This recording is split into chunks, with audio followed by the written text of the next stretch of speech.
texto, Evangelho de João, capítulo 12, a partir do versículo 1. 6 dias antes da Páscoa, foi Jesus para Betânia, onde estava Lázaro, a quem ele ressuscitara dentre os mortos.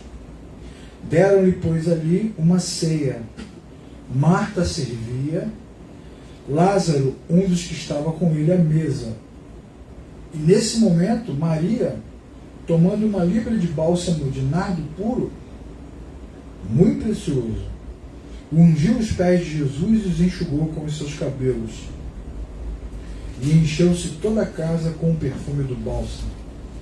Mas Judas Iscariotes, um dos seus discípulos, o que estava ali para traí-lo, disse: por que não se vendeu este perfume por 300 denários e não se deu aos pobres? Isto disse ele, não porque tivesse cuidado dos pobres, mas porque era ladrão e, tendo a bolsa, tirava o que nela se lançava. Jesus, entretanto disse: deixa que ela guarde isto para o dia em que me embalsamarem, porque os pobres sempre os tendes convosco, mas a mim nem sempre me tendes. Muito bem, vamos falar um pouquinho desse texto, uma passagem muito bonita, né? muito singela, muito especial, que é importante para nós meditarmos, que acontece exatamente uma semana antes da Páscoa.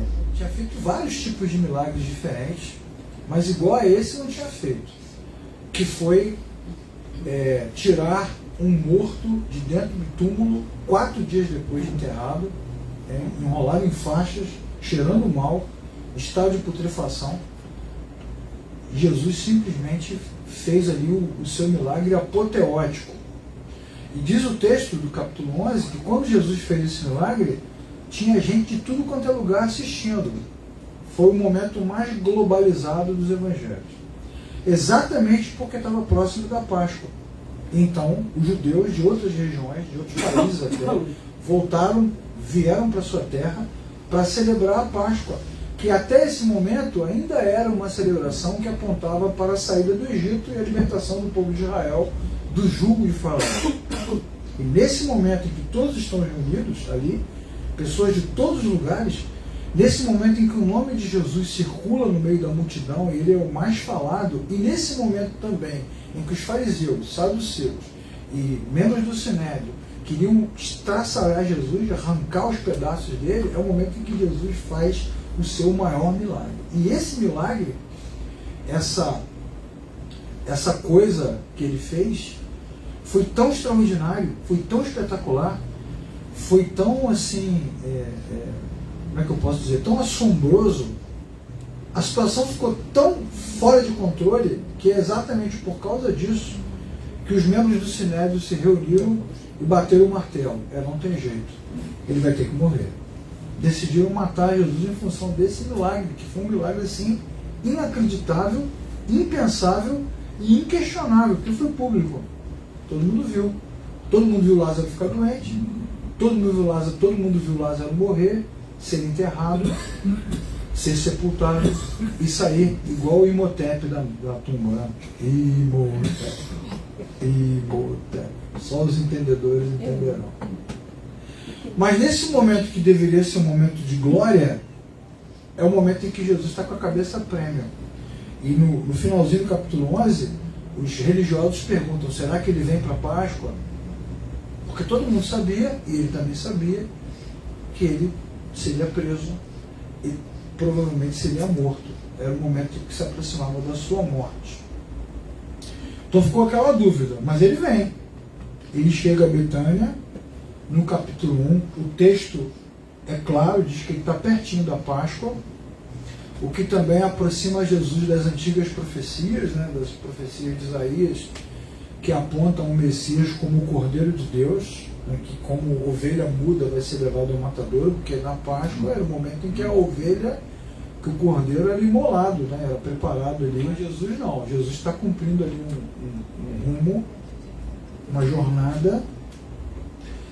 Ele vai morrer e ele é como o cordeiro. Inclusive depois o apóstolo Paulo vai escrever e vai dizer que Cristo, a nossa Páscoa, foi sacrificado por nós. Ele é o Cordeiro, ele é a nossa Páscoa e ele vem.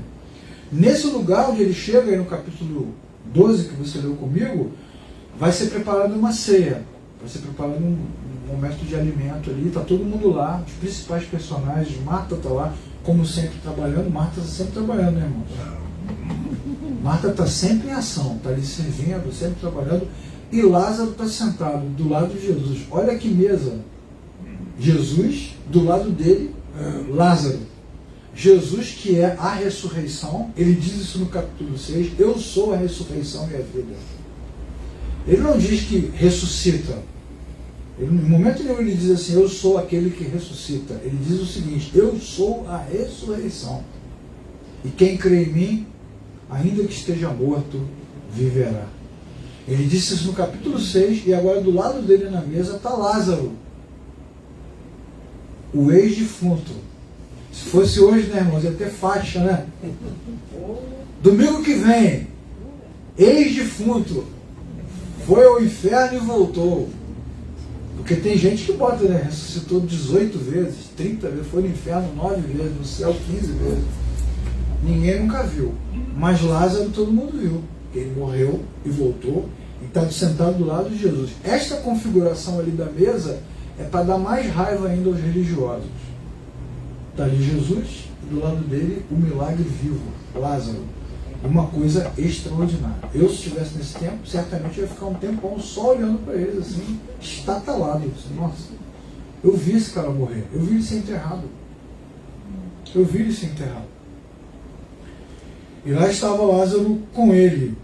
Então, esse pedacinho do texto é como se fosse um prelúdio lírico, como se fosse uma poesia, uma preparação poética para o Calvário que se aproxima. A morte vem, mas antes da morte vir, esse momento é preparado ali e algo extraordinário acontece. E eis que de repente surge Maria, que não tem nada a ver com a história. Não tem nada a ver com essa morte, nem com essa ressurreição. Ela é uma serva do Senhor, discípula dele, anda com ele, caminha com ele, e ela aparece ali naquele momento, completamente quebrantada. Dá para ver no texto que ela está quebrantada. Ela se aproxima do Mestre e derrama sobre ele nardo puro. E é sempre bom você lembrar, né, das histórias e dos estudos que a gente faz, que as mesas não eram como as nossas, onde nós nos sentamos, né, para comer. As mesas eram baixas, normalmente as pessoas comiam inclinadas sobre as mesas, seus pés para fora, o que facilita esse tipo de ação. Era comum, inclusive, que escravos, nesse momento, lavassem os pés dos seus senhores, numa atitude de servidão e também numa atitude de bem-estar, para dar conforto, dar refrigério, né? Dar ali uma como é que eu posso dizer? Dá um alívio, né? Dá um alívio, né? A pessoa está ali comendo, né? Está se alimentando, está tendo seus pés lavados, dá um alívio para a pessoa. Ela vai pegar um perfume, um nardo puro. A palavra nardo significa isso mesmo, perfume, um unguento, né? Uma especiaria muito perfumada, muito boa. O texto diz que era 1 libra, era uma quantidade razoável de bálsamo que ela derramou sobre ele. Os bálsamos, na antiguidade, tinham várias utilidades. Entre as utilidades estava o tratamento dos doentes, porque eles tinham características, né, componentes que ajudavam na cicatrização, ajudavam também na lubrificação, né, proteção. O que a gente faz hoje também, né? Passa uma pomadinha, né? Dá aquela pancada assim, passa uma pomadinha que ajuda a aliviar, um pouquinho anestésico, né? Eles tinham esse papel. E também tinham um papel, também eram utilizados para embalsamar corpos, preparar os corpos para o sepultamento. Então Maria, nesse momento, além de estar ali dando a Jesus alívio, perfume, carinho, amor, dedicação, ela também faz ali um ato que hoje os pastores chamariam de ato profético, né? Ela faz um ato profético de verdade, já preparando Jesus para esse momento da morte, e o que o próprio Jesus vai dizer no versículo 8. está me preparando para a minha morte, está preparando o corpo dele para ser embalsamado. E nesse momento, ela demonstra por ele grande amor, grande dedicação, grande cuidado, reconhecimento, honra e aquele perfume caríssimo, muito precioso, como diz o texto, ele se espalha pela casa e aquilo toma conta, né? É muito bacana. Você pode inclusive associar esta passagem a textos que falam sobre adoração. Adoração na Bíblia, né? O reconhecimento, a honra, muitas vezes é comparada com perfume, cheiro suave, doce aroma, né? Que sobe, que invade, que enche, né? Inclusive lá no Antigo Testamento, no tabernáculo, antes de entrar no santuário, que era a parte final do tabernáculo, não sei se vocês lembram, o tabernáculo tinha 3 partes, tinha o pátio, depois tinha uma tenda, essa tenda era dividida em 2 partes, e lá no final, na terceira parte, ficava a arca, onde a presença de Deus aparecia, falava com o sacerdote. Antes de entrar ali, antes de entrar naquele lugar onde Deus falaria com o sacerdote, normalmente se acendia o candelabro para iluminar e se acendia o incenso para perfumar. O perfume no Antigo Testamento, no tabernáculo, está sempre associado a essa ideia da oração, da presença de Deus, do momento agradável, do aroma suave, do encontro, da comunhão. E para nós é muito tranquilo, né, irmãos? O perfume tem a ver com conforto, né? Limpeza, né? Tem a ver com isso, com a pureza, com a própria ideia, é bem longe essa analogia, mas com a própria ideia da santidade, né? Da presença de Deus, aquela coisa pura, refrescante, refrigério.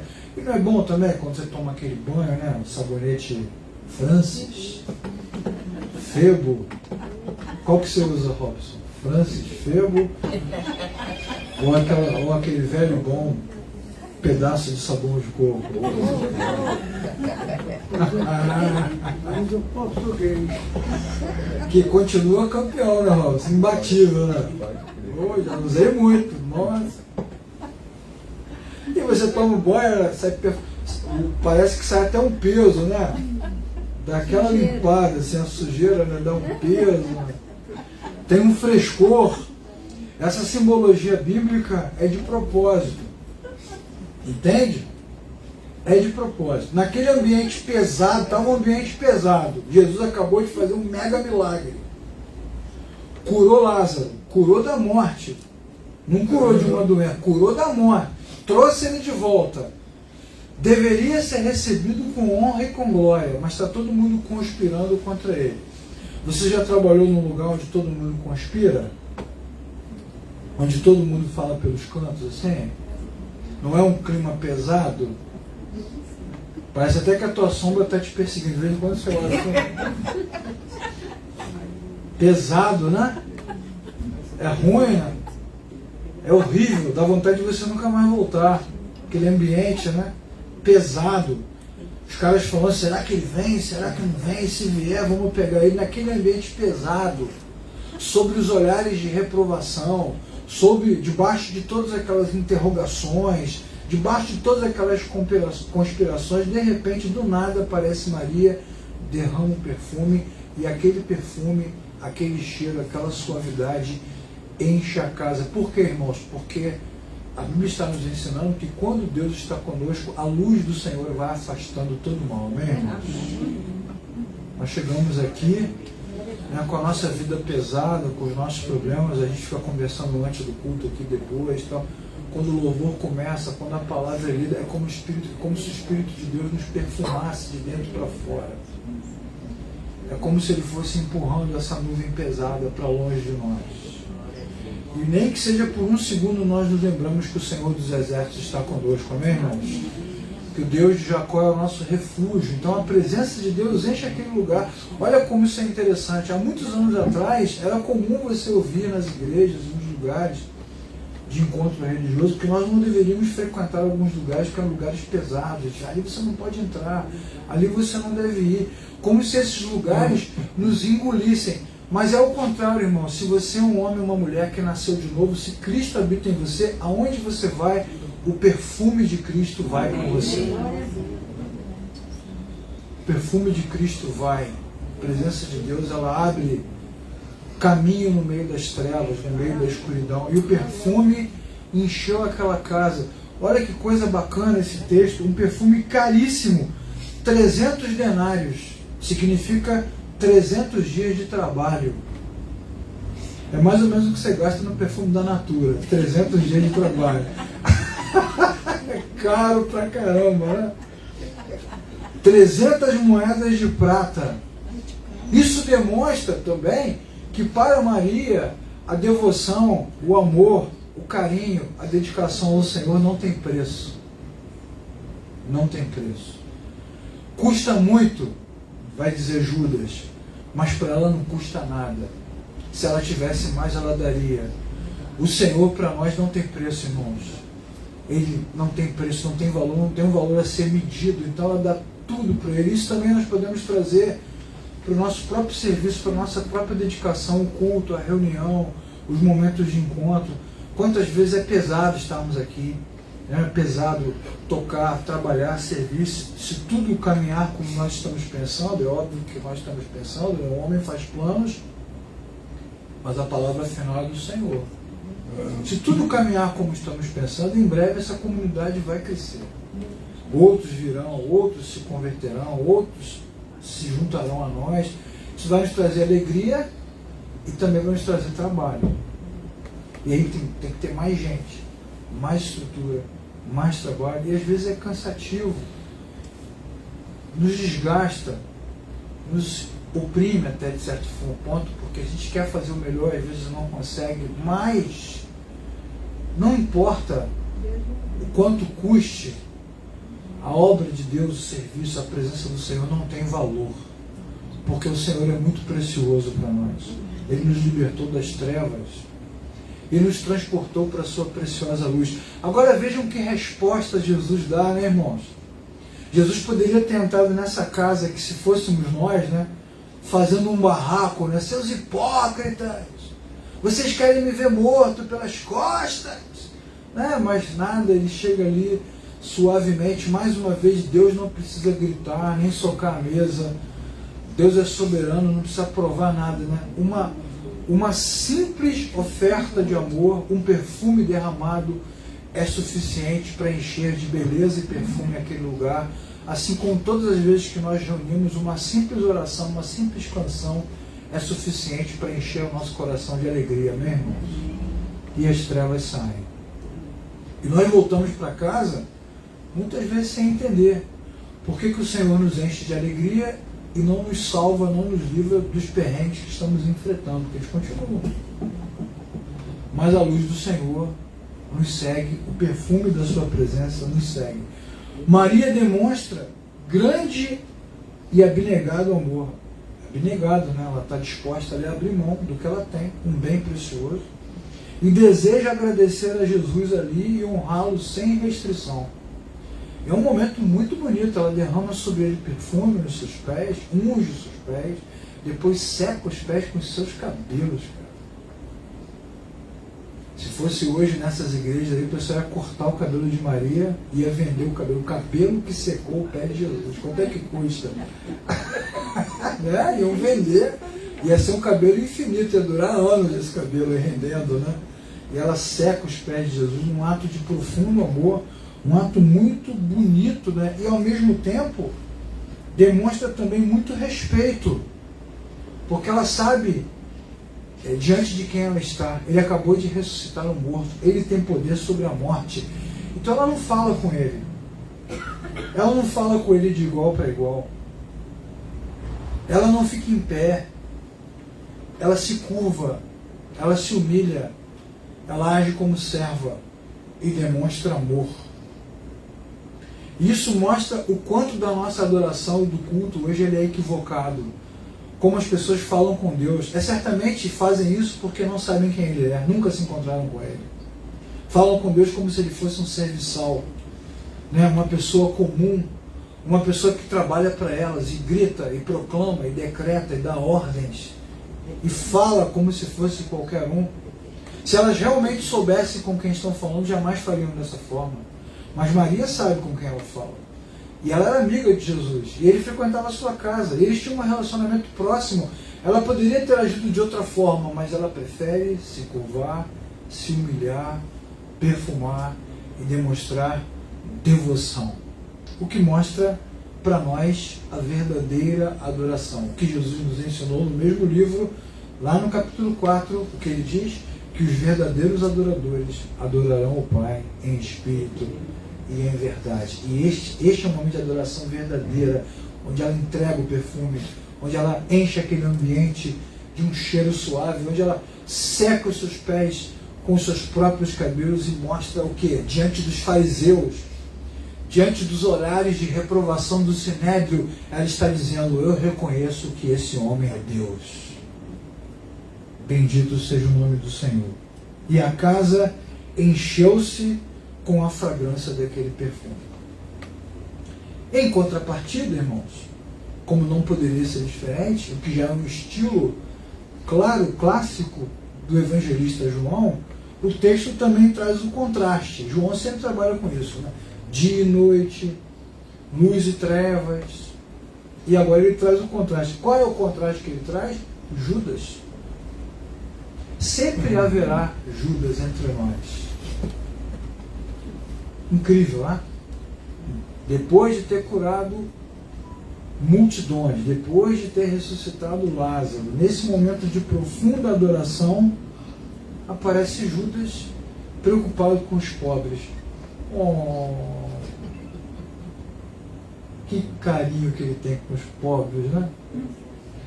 Você poderia dizer: poxa, Leclerc, você está julgando o cara. Não estou julgando nada. O próprio texto lá na frente vai dizer que Judas é ladrão. Não fui eu que disse, né, irmãos? O próprio texto vai dizer que ele não estava preocupado com nada. O próprio evangelista explica: mentira! Ele está preocupado com dinheiro. Ele tem dinheiro. Então ele lançou lá um argumento qualquer, o que é o contrário da presença de Deus. Enquanto Maria demonstra quem é e o que Deus faz, e ela é uma expressão viva do que Deus é, o que ela faz, irmãos? Ela abre mão de um perfume caríssimo e entrega. Da mesma maneira que daqui a 6 dias Jesus abrirá a mão da sua própria vida e entregará. Porque o nosso Deus é um Deus doador. É um Deus que entrega. É um Deus que não tem por usurpação exigir os seus direitos. Antes, esvazia-se quando é necessário por amor daqueles que o amam. Mas, ao contrário de Deus, Judas tem seus interesses. E a Bíblia vai dizer que o amor de Deus, não procura os seus próprios interesses. 1 Coríntios, capítulo 13, versículo 5. O texto é muito legal, né? O amor é paciente, o amor é benigno, o amor não suspeita o mal, não tem os seus próprios interesses. Mas no mesmo ambiente em que há amor, também há desamor. E o desamor, ele é moralista. Adora regra, adora controle, adora mostrar indignação ética. Mandei um monte de recado agora. Esses recados irão pela internet para além. O desamor adora mostrar indignação ética, comportamento moral, muita correção, muita dureza, muita firmeza. Não, porque comigo tem que ser tudo certinho. É o desamor. É a frieza do desamor, daquele que só ama a si mesmo. Mas observem o texto: no mesmo ambiente onde Jesus está, onde Lázaro está, onde Deus está, há quem ame e há quem não ame. Há quem esteja disposto a doar tudo e há quem só pense em si. E aí o Judas levanta a discussão do direito do amor, né? Poxa, os pobres tinha que juntar dinheiro para os pobres. Tão preocupado com os pobres. Mentira, está preocupado com nada.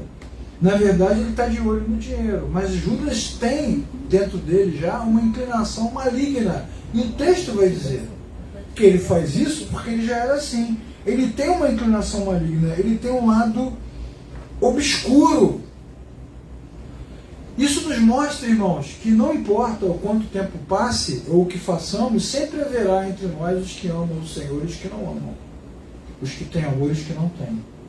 Os que estão dispostos a dar tudo, e parece às vezes que esses que dão tudo não têm nada, os que vão dando têm cada vez menos, e os que só pensam em si.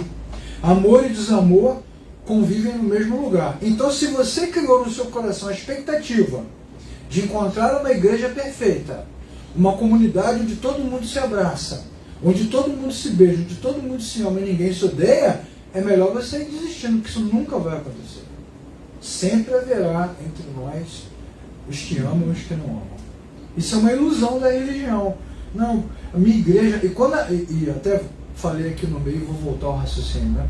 Até quando a comunidade cresce, vamos imaginar que a comunidade cresça e comece a se desenvolver, nós também alimentamos a ilusão. Não, aqui onde nós estamos, aqui é diferente. Eu já passei por muito lugar, aqui é diferente. Não tem lugar diferente, irmãos. É tudo igual. Jesus está presente aos que amam e aos que não amam. Nós temos que continuar olhando para o Senhor, que está aí, está presente. Mas a gente alimenta essa ilusão, né, de que há lugares espetaculares onde não há o mal, né? E a gente canta, né? Recebi um novo coração do Pai, coração regenerado. Somos corpo, assim bem ajustados, totalmente ligados, unidos, vivendo em amor, uma família, sem qualquer falsidade. Claro que não, né, irmão? Isso é uma ilusão da religião. A gente canta, a gente acredita nisso. A música é belíssima. Sou apaixonado pelo Asaf. Queria ser igual a ele quando crescer. Mas não rola entre nós, né? Pode ser cantado como um desejo, mas a gente já sabe biblicamente que o nosso desejo vai ficar na estrada. Porque enquanto nós estivermos juntos, há o amor e há o desamor. E aí nós temos duas opções. Nós podemos ir embora e dizer assim, não quero mais ficar aqui, porque aqui tem muita gente falsa. Tem muita gente falsa. Odeio falsidade. Ou nós podemos fazer como Maria. No meio da escuridão, Maria está sempre aos pés do Salvador. O que significa sempre estar aos pés do Salvador? E é aqui que eu termino, né? O que isso significa para nós? O que Maria tem para nos ensinar? Algumas coisas importantes. Primeiro, significa que precisamos aprender e ouvir os seus ensinamentos. Então, estar aos pés do Salvador não tem a ver com música, ou estar prostrado aqui, né, no chão. O pessoal gosta, né, dessa coisa da música. A música mexe muito com a gente, mas não é verdade.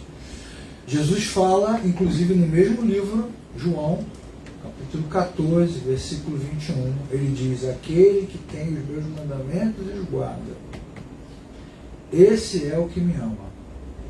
E aquele que me ama será amado por meu Pai, e eu me manifestarei a ele. Essa música é bonita, já ouviu essa música?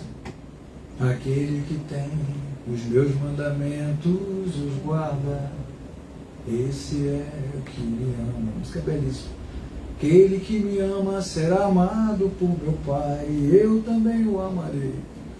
Jesus fala sobre isso. Num outro texto ele vai dizer, vocês são meus amigos se fizerem o que eu vos mando.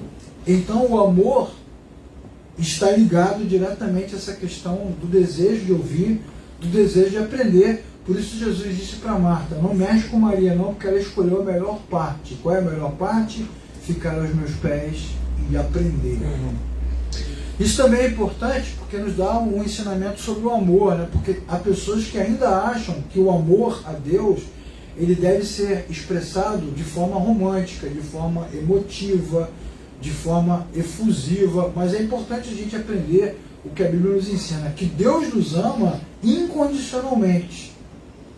Mas no que diz respeito a amar a Deus, Deus só quer ser amado da maneira como Ele deseja. Ele nos ama incondicionalmente. Amando a Deus ou não, Ele nos ama. Mas quando o assunto é o contrário, amar a Deus, para amá-lo, Ele deve ser amado da maneira como Ele deseja, e não da maneira que eu acho. Porque senão a gente cai lá em Mateus capítulo 7. Mas, Senhor, no Teu nome nós fizemos maravilhas. No Teu nome nós curamos enfermos. No Teu nome nós expulsamos demônios. No Teu nome nós fizemos muitas coisas. Jesus fala assim, por favor, cheguem para trás aí que eu não conheço vocês. Nunca os conheci. Então, essas pessoas alegam que demonstraram pelo Senhor amor fazendo coisas. E Jesus vai dizer que não. Então ele vai dizer o quê? Em 14:21. Aquele que me ama é aquele que tem os meus mandamentos e os guarda. Então o amor a Deus, ele se expressa em obediência, em devoção, em dedicação, em atenção à sua voz. É assim que se ama o Senhor. Então, o que significa estar aos pés do Salvador? Significa dar atenção à sua palavra. Dar atenção ao seu ensinamento. Ouvir a sua voz. Ouvir o que ele diz. Ouvir o que ele pensa. E fazer o que ele pede. É isso que significa aprender a estar aos seus pés. Além disso, estar aos pés do Senhor também significa encontrar consolo na angústia. E como é que a gente encontra consolo na angústia? Trazendo a sua palavra, que nós aprendemos, de volta à nossa mente. Nem só de pão viverá o homem, mas de toda a palavra que sai da boca do Senhor. Significa o quê? Que as promessas do Senhor não falham, elas devem ser lembradas. A redenção do Senhor não falha, ela deve ser lembrada. Temos que trazer isso à memória. Temos que trazer isso de volta ao nosso coração, para que possamos nos lembrar quem nós somos, quem Deus é, o que Ele fez dentro de nós. Isso significa estar aos pés do Senhor. E isso também não quer dizer que você não possa reclamar ou murmurar. Pode, também pode, está valendo. Só não pode durar para sempre. Tem que ter uns prazos assim, de murmura tal, depois volta e lembra quem o Senhor é, o que Ele faz, e traz isso ao coração. Por fim, estar aos pés do Senhor significa honrá-lo e adorá-lo. Como é que a gente adora? O que é honra? Honra é reconhecimento, não é? Então você tem lá uma pessoa que você ama muito no seu trabalho, um funcionário, né? Ou um chefe, ou um professor. O que a turma faz? Faz homenagem, faz uma placa, né? Entrega flores, dá medalha, né? Quando a pessoa morre, faz lá uma estátua, um busto. Isso é uma forma de você honrar, reconhecer, dar à pessoa lugar de adoração. E adoração nesse sentido, né? Reconhecimento, amor, devoção. É isso que significa estar aos pés do Senhor. E nesse sentido, irmãos, só reconhece quem Deus é, o que o Senhor é, o que Ele faz, quem nasceu de novo. João capítulo 3, versículo 3. Quem não nasceu de novo não pode ver o reino de Deus. Jesus disse a Nicodemos.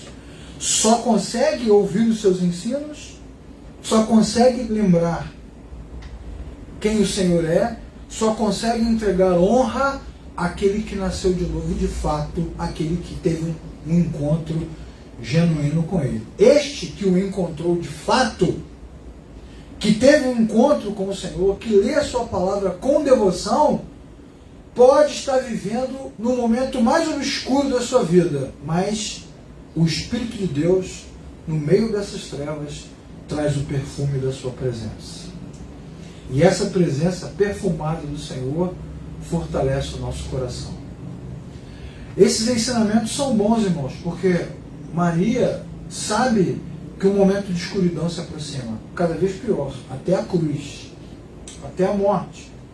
Mas muitas vezes esses momentos de escuridão antecipam o amanhecer. É duro acreditar nesse negócio. Você tem que fazer com que a sua mente, né, confie no Senhor. Há o salmo que diz: eu espero pelo Senhor mais do que os guardas esperam pelo amanhecer. Por quê? Porque eles sabem que mesmo que a noite seja intensa, dura, de grande batalha, uma hora o sol nasce. A mesma coisa acontece agora. Vai ter uma semana de dificuldade, de perseguição, de prisão, de morte, de sangue. Mas daqui a pouco Jesus vai ressuscitar. E vai sair do túmulo como o sol da justiça. E no nosso caso é a mesma coisa. dias de escuridão, de dificuldade, certamente antecedem momentos em que o sol do Senhor brilhará sobre nós. E se não brilhar sobre essa vida, quando esse corpo desmoronar, o Senhor tem para nós uma vida eterna reservada. E é isso que nos faz seguir em frente. A esperança do crente, que o faz perseverar, sempre está afincada, afirmada nessa perspectiva. E é isso que traz perfume, é isso que traz beleza, é isso que alegra o nosso coração. Então não importa o quão ruim esse momento seja, Maria consegue dar tudo o que tem e ficar aos pés do Senhor. E o Senhor reconhece a sua honra, a sua devoção e recebe. E isso serve também de lição para nós. Não importa o quão escuro seja o nosso momento, há condição, há possibilidade de, mesmo em meio à escuridão, estarmos aos pés do Senhor. E quando estamos assim, Ele enche a nossa vida com o perfume da sua presença.